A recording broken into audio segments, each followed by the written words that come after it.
일본 초계기가 우리 해군 함정을 향해 또다시 저공 위협 비행을 했습니다. 이달 들어서만 벌써 세 번째, 지난달 20일 레이더 논란을 촉발시킨 첫 위협 비행까지 합하면 네 번째입니다. 비정상적이고 의도적이라는 것이 전문가들의 분석입니다. 국방부는 명백한 도발 행위로 규정했습니다. 세계 경제 포럼에 참석하기 위해서 스위스를 찾은 강경화 외교부 장관은 고노다로 일본 외상을 만나 우려스럽게 생각하고 유감이라고 말했습니다. 하지만 일본 측은 계속해서 엉뚱한 주장을 펴고 있습니다. 취재 기자와 자세하게 살펴보겠습니다. 안태훈 기자, 우리 군은 일본 초계기가 위협, 근접 비행을 했다고 밝혔습니다. 구체적으로 어느 정도까지 근접해서 비행을 한 겁니까? 네, 일단 화면을 보면서 설명을 드리도록 네. 하겠습니다. 자, 이해를 돕기 위해서요. 보시면 우리 대조영 함과의 거리는 540m, 고도는 60에서 70m였다고 우리 군은 밝혔습니다. 네. 문제가 불거진 지난달 20일 근접 비행 때와 비교해 보면 거리는 비슷합니다. 그런데 고도는 150m에서 절반 이하로 낮아졌습니다.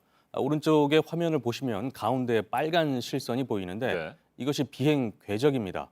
보시면 우리 함정 뒤쪽으로 접근을 했고요. 크게 원을 그리면서 비행했습니다.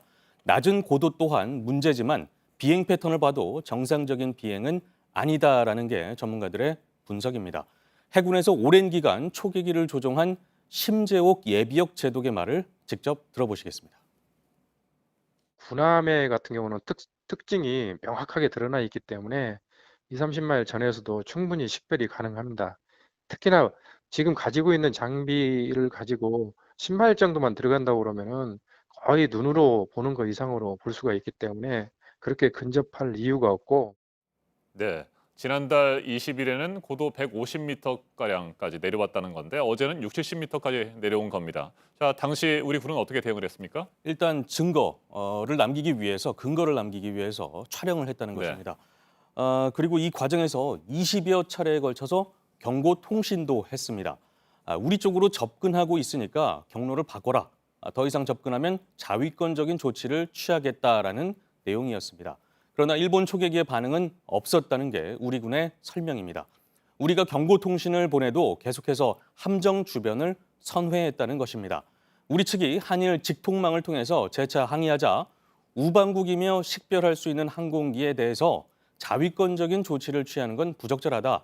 철회를 요구한다라는 답변만 돌아왔다고 합니다. 네, 지난달 20일이었죠. 일본 초계기가 광개토 대왕함에 근접해서 위협 비행을 했고요. 이후에 레이더와 관련된 한일 간의 공방이 치열하지 않았습니까? 그런데 어제 상황이 지금 두 번째가 아니고 네 번째라고요.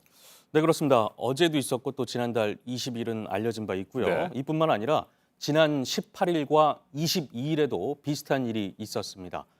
18일에는 울산 동남쪽, 22일엔 제주 동남쪽, 그리고 이번에는 이어도 서남 쪽에서 발생했습니다. 네, 우리 군이 어제 강하게 문제를 제기했습니다. 그럼에도 불구하고 앞으로도 비슷한 상황이 발생하게 된다면 우리 군 어떻게 대응을 할 수 있습니까? 일단 강경해질 것으로 보입니다. 국방부는 이번 네. 행위를 도발로 규정했기 때문입니다. 이에 따라서 지금까지의 대응 수위보다는 높아질 것으로 보이는데 행동 수칙에 따라서 대응 행동 수칙이죠. 경고 통신뿐 아니라 경고 사격 등도 포함된다라고 군 관계자는 설명했습니다. 네, 안 기자. 일본이 계속해서 이처럼 저공 위협 비행을 하는 이유, 배경 어떻게 볼 수 있습니까? 일단 정경두 국방부 장관은 정치적인 의도가 있는 것 같다라면서 다소 정제된 표현을 네. 사용하긴 했습니다. 그런데 군 관계자는 좀 더 구체적으로 말했습니다. 우리의 사격 통제 레이더 주파수를 노린 움직임일 수 있다라는 것입니다. 일본이 자기들의 주파수는 공개하지 않으면서 우리한테 공개를 요구해왔던 바로 그 정보입니다. 레이더 공방에 필요한 정보 수집용일 수 있다라는 얘기가 되는 겁니다. 네, 한일 외교 장관 두 사람이 스위스에서 만났습니다. 당연히 이번 사태와 관련해서도 얘기들이 좀 나왔겠죠? 네, 그렇습니다. 강경화 장관이 모두 발언해서 얘기를 했는데요. 어떤 내용이냐면 매우 우려스럽게 생각하고 유감을 표명한다 이렇게 말한 것입니다.